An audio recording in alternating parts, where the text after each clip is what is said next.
एक अद्भुत कथा है जिसको अपना वंश बढ़ाना हो, जिसके यहाँ बच्चे ना होते हों, जिस बहन के यहाँ भाई ना हो, वह हरिवंश की कथा को सुन सकता है। और जिनके ना है सो वे तो सुन ही सकते हैं, उन्हें तो भगवान ने दिया ही है।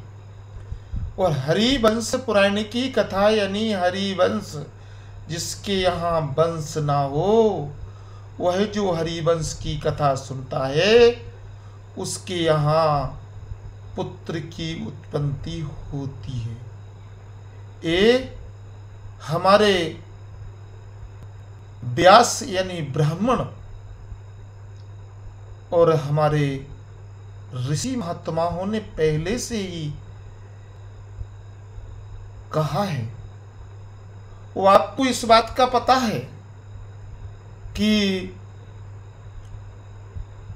कृष्ण अवतार में यानी भगवान कृष्ण के अवतार में जितने भी कृष्ण के विवाह हुए हैं वो बिना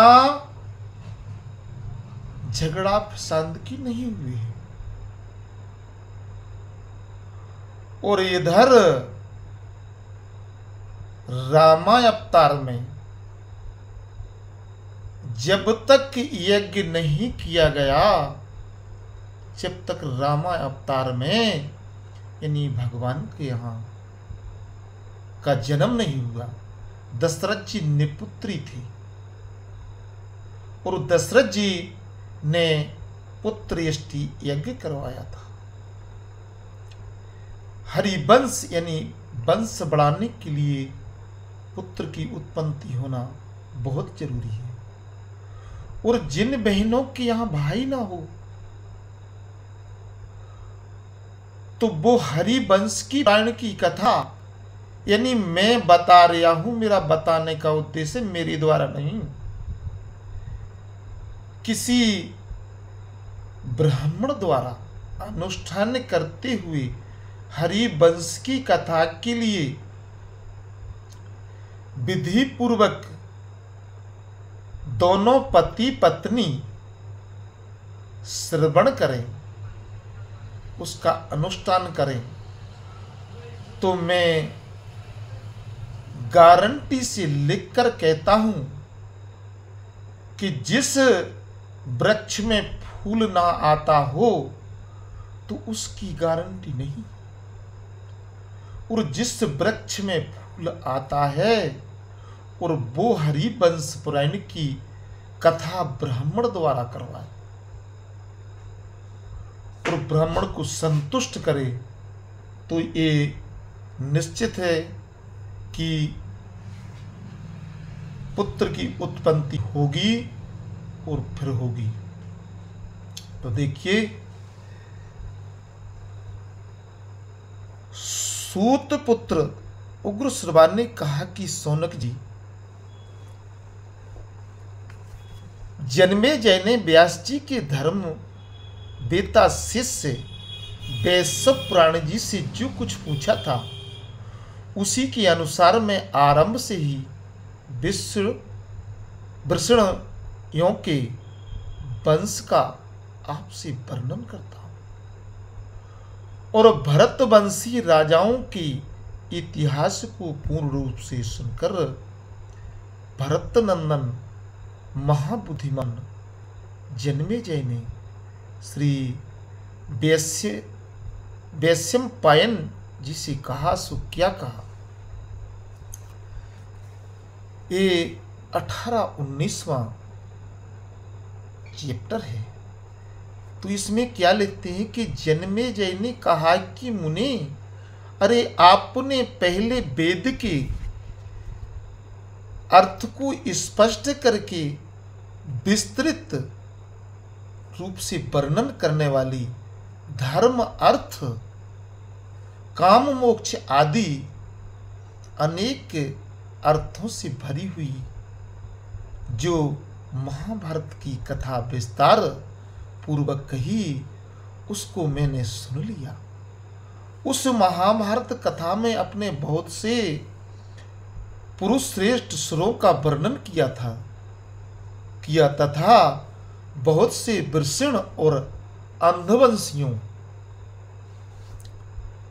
महारथियों के नाम और कर्म की भी बताए। द्विजोत्तम उनकी उत्तम कर्मों का भी वर्णन आपने उन स्थलों में संक्षिप्त रूप से वर्णन किया है। और कहते हैं कि प्रभु अब आप उनको विस्तार पूर्वक सुनाइए। और आपने पहले जो संक्षिप्त रूप से वर्णन किया उससे मेरी तृप्ति हुई है। कोई वृषण और पांडव एक ही राशि कुंभ की जाती है। और तपन वंशों की कथा कहने में चतुर हैं और उनकी सब बातों को आपने प्रत्यक्ष देखा है। अतएव उनके कुल का आप विस्तार पूर्वक वर्णन कीजिए। और महामुने जिस जिसके कुल में जो जो उत्पन्न हुए हों उन सबको मैं जानता हूं। और कहते हैं कि अतएव प्रजापति से आरंभ करके पूर्व काल में उनकी जिस का सृष्टि हुई है उन सब का विचार करके आप मुझे पूर्ण रूप से सब कथा सुनाइए। तो ये 20-25वां नंबर है। इसमें बता रहे हैं उग्र श्रवा ने कहा है कि जब सत्कार पूर्वक उनसे यह बात पूछी गई कि तुम वे महातपस्वी महात्मा वैषम्य पायन क्रमशः और विस्तार के साथ उस वंशावली का की कथा कहने लगी, तो कथा कहने लगे तो वैश्यसायन जी ने कहा कि राजन सुनो, यह विष्णुवंशियों के जन्म की कथा अलौकिक है बोले, और पुण्यमयी और पापों को मुक्त करने वाली है। अरे इसमें धर्म अर्थ काम मोक्ष आदि अनेक पुरुषार्थों का उद्देश्य है। इस वेद के समान मान्य तथा आश्चर्यमयी कथा का मैं आपसे वर्णन करता हूं, वैशंपायन जी ने कहा है कि जो इस कथा को अपने हृदय में धारण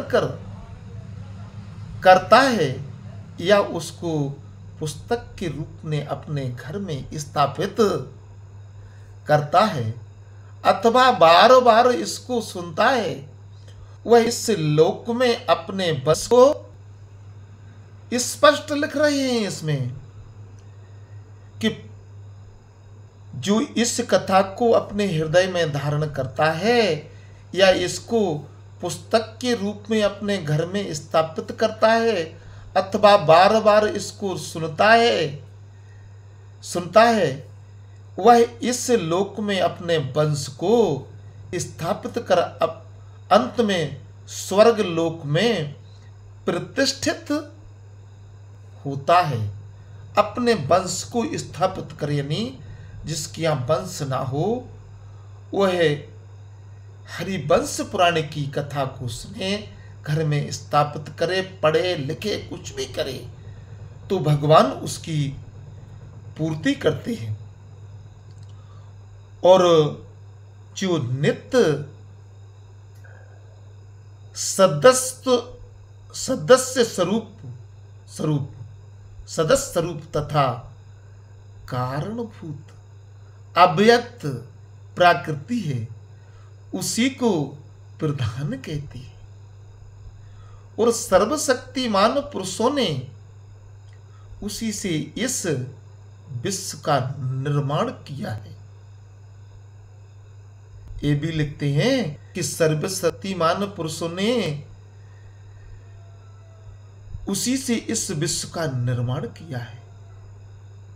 और आगे क्या लिखते हैं कि महाराज, तुम अमित तेजस्वी ब्रह्मा जी को भी पुरुष समझो, ब्रह्मा जी को भी पुरुष समझो, और वे समस्त प्राणियों की सृष्टि करने वाले तथा भगवान नारायण के आश्रित हैं।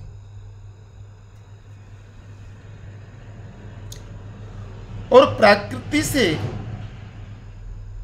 महत्तम और महत्तम से अहंकार, क्या कहते हैं कि प्रकृति से महत्तम और महत्तम से अहंकार तथा अहंकार से सब सूक्ष्म भूत उत्पन्न हुए हैं। और भूतों के जो स्थूल भेद हैं वे भी उन सूक्ष्म भूतों से ही प्रकट हुए हैं। यह अनादि काल से प्रवाही रूप से चला आ रहा है, इसमें कोई किसी का दोष नहीं।